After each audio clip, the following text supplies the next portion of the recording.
परमपिता परमात्मा परमेश्वर हमारे पिता, सबके जनक, सर्व उत्पादक परमात्मा प्रभु कबीर साहब जी, कबीर जी ये परम अक्षर ब्रह्म हैं, सारी सृष्टि के रचनहार हैं। और पुण्यात्माओं, आपके ऊपर रहम किया उस दीन दयाल ने, आपको ये तत्व ज्ञान समझाया, आप तक पहुंचाया। आप तक ये तत्व ज्ञान पहुंचाने के लिए उस परमेश्वर ने कितने कितने कष्ट उठाए। आप तक पहुंचने के लिए उस परमात्मा ने भिन्न भिन्न भेष बनाए।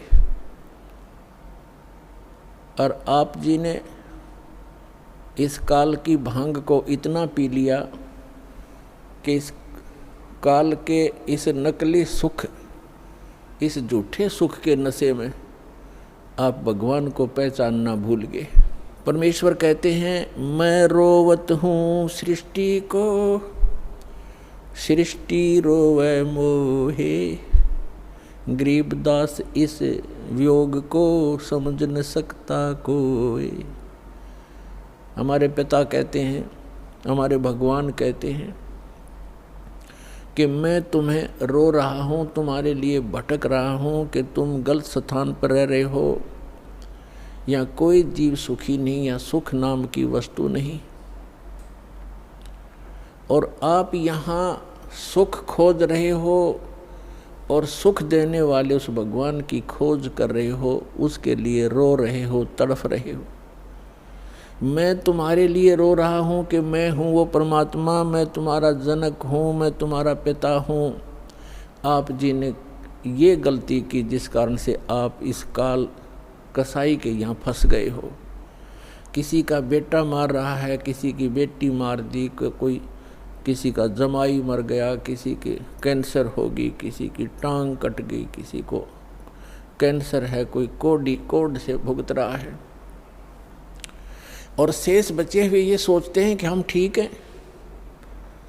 यदि आप रोग रहित हैं, कल मृत्यु होगी, फिर गधे बन जाओगे, तो क्या खाक ठीक हो आप? इसलिए परमात्मा याद दिलाते हैं, कबीर ये माया अटपटी, सब गट आन अड़ी, किस किस को समझाऊं, या कुएं भांग पड़ी।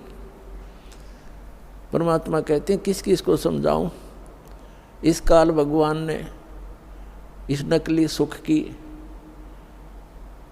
एक कुएं के अंदर जैसे 1, 2, 3 क्विंटल भांग घोल कर डाल दे कोई, उस कुएं का जल चाहे 1000 व्यक्ति पी ले, और पीने के उपरांत उनकी एक जैसी गतिविधि, एक जैसी भाषा, एक जैसी चाल हो जाती है, क्योंकि सबको वो नशा हो चुका है।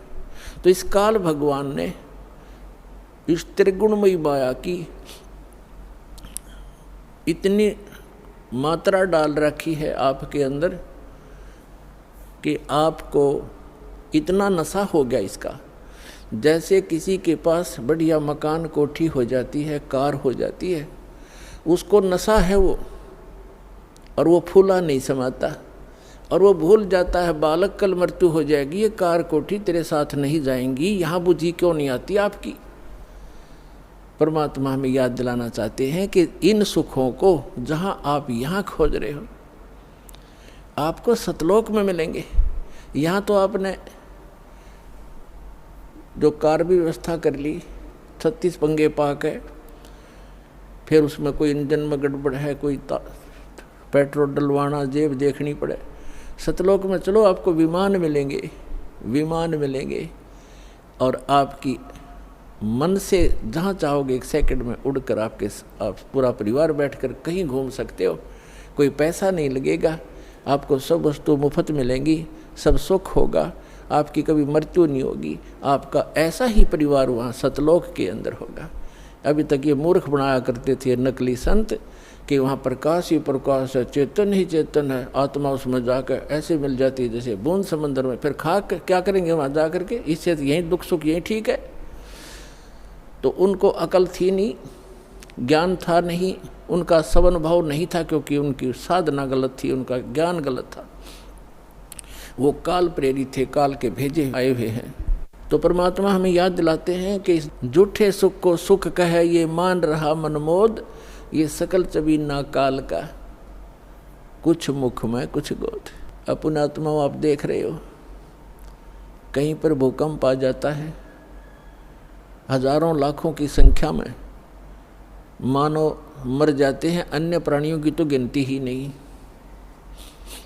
कहीं पर फ्लड आ जाती है, गांव के गांव बह जाते हैं, हजारों की संख्या में व्यक्ति मारे जाते हैं, और वो उन मकानों को, उन वहाँ के सांसारिक सुखों को जोड़ने में सारा जीवन लगाते हैं।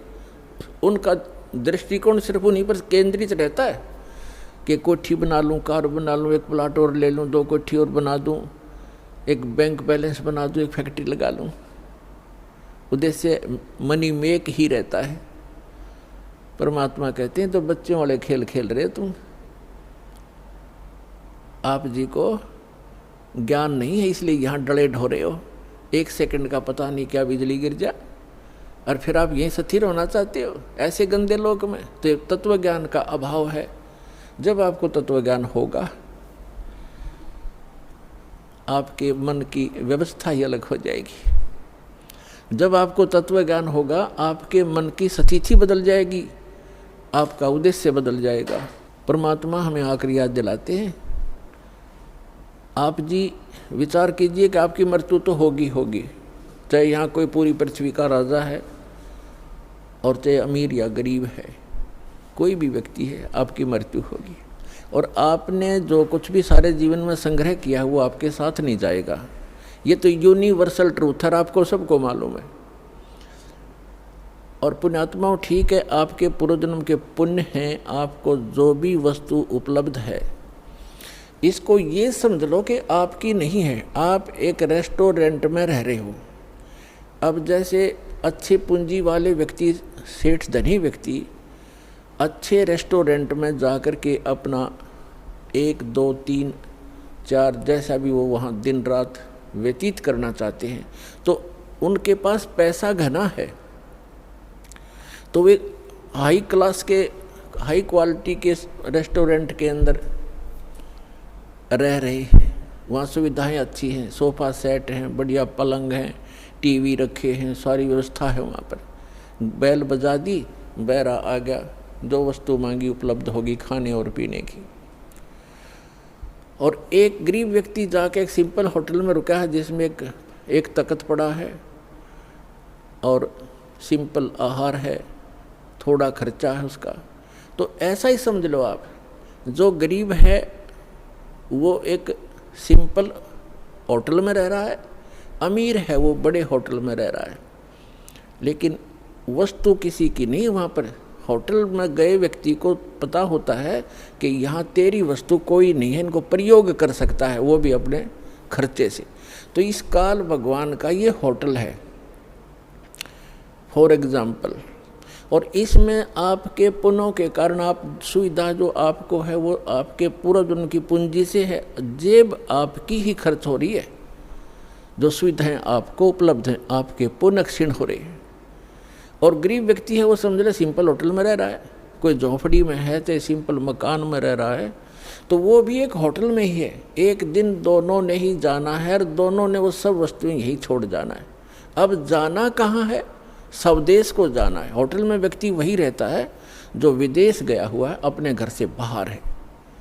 आज तक आपको यही नहीं मालूम कि हम इस होटल को छोड़कर प्रस्थान कहाँ करेंगे। आपको तो ज़बरदस्ती जब आपकी पूंजी समाप्त हो जाती है, आपका समय समाप्त हो जाता है, उस होटल से पकड़ कर बाहर फेंक दिया जाता है सड़क पे, आप कहीं जाओ। जब हम घर से बाहर चलते हैं वैसे किसी काम कार्यवश, तो जाने से पहले हम वहाँ कहाँ रुकेंगे, रात्रि हम कैसे व्यतीत करेंगे, उसकी व्यवस्था पहले करके जाते हैं। और संसार छोड़ के जाने वाला व्यक्ति कभी सोचता भी नहीं कि मृत्यु के बाद मैं कहाँ जाऊँगा। तो वो ज्ञान अब आपको प्राप्त हो रहा है कि आप ये साधना करोगे और आप इन होटलों में रहो जैसे जिसकी व्यवस्था है, ठीक है, धनी है अपने उस सुविधा को प्राप्त करो, निर्धन है अपने उन मकानों में गुजर करो। और दोनों ही दो रोटी खाते हैं, एक गरीब भी और सेठ भी, और एक चारपाई पर ही सोते हैं। 3-3 4-4 पर सेठ नहीं सो सकता। एक कोने में चाहे 10 कक्ष की कोठी हो, एक कक्ष के एक कमरे में एक तख्त 3.5 बाई। परमात्मा कहते हैं क्या चढ़ावा मेंढिया और लंबी भीत उसार, घरता 3.5 हाथ गणाता 4.25। यानी आपको लेटने के लिए अपने हाथ, ये हाथ होता है इतना, प्रत्येक का शरीर अपने 3.5 हाथ का होता है, 3.5 हाथ का। तो परमात्मा कहते हैं आपने से 20 कक्ष की कोठी बना रखी है, उसमें 3.5 हाथ और बाई 1 हाथ, भाई इतनी जगह की जरूरत है आपको। बाकी उस कोठी की शर्मा मार ले, क्या बनेगा उसका? समय खोया, अपना जीवन व्यर्थ किया। तो कहने का भाव ये है कि ठीक है, भगवान ने आपको कोठी भी दी है, सुविधाएं भी हैं, कोई बात नहीं, लेकिन अब भविष्य की तैयारी करो, यहाँ से चलने का उद्देश्य बनाओ। असक जन्म हो गए आप जी ने यही भटकतों का।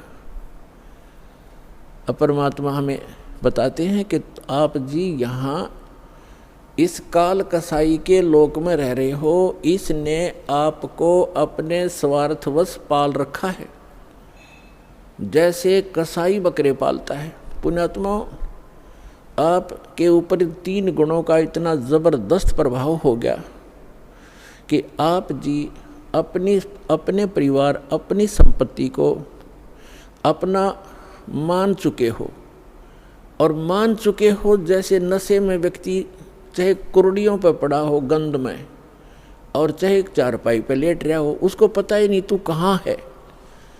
तो आज हम सभी की ये स्थिति है कि हम इस सब कुछ को अपना मान चुके, और इसको ये कहा जाता है कि आप कसाई के लोक में रह रहे हो और ये आपको सबको खाएगा बारी बारी, ये नहीं बख्शेगा किसी को भी। किसी परिवार के 3-3 सदस्य खा जाता है एक दिन में, कोई दुर्घटना से या कोई किसी और अन्य कारणों से, कोई बीमारी से। और शेष बच्चे ये सोचते हम ठीक हैं। जिनके साथ वो घटना घट गई उससे पहले वो भी आप जैसी ही स्थिति में थे। तो पुण्यात्माओं, परमात्मा ने रजा बख्शी आपको ये ज्ञान देने की।